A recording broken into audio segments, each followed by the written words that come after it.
This one's personal for me.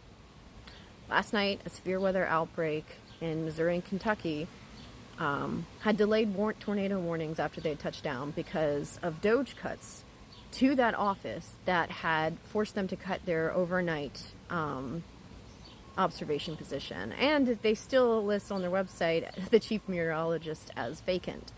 This was a weather office in Jackson, Kentucky that manages the severe weather alerts and tornado warnings for that region that was specifically singled out in a piece just 2 days ago by the New York Times as not being able to fully man their operations 24 hours a day. This is also an area that is very tornado prone and severe weather prone.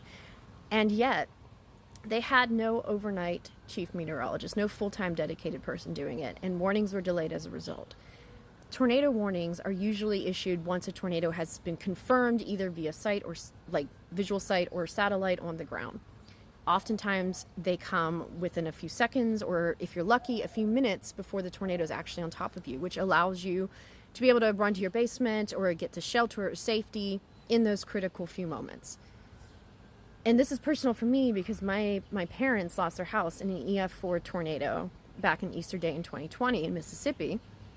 And there was no warning there because the tornado touched down in a radar gap, which is something that the National Weather Service was working towards resolving before DOGE cuts. And so far, 27 people have died, and they expect it to get worse because those warnings, those critical warnings, were delayed. A 3-minute delay means it's too late for people.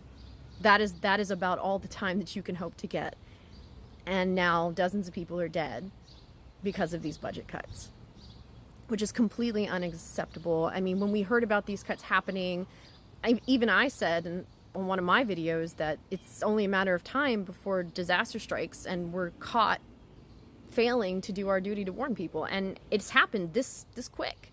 And we are expected to have an above average hurricane season starting in just 2 weeks. 2 weeks from today, hurricane season starts.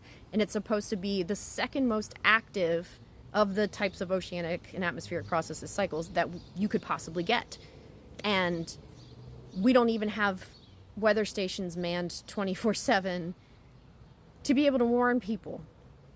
And this is exactly the kind of tragedy that happens when you wage a war on scientists, when you have an ignorant or completely just cruel and evil administration making financial decisions to benefit their friends instead of the general public.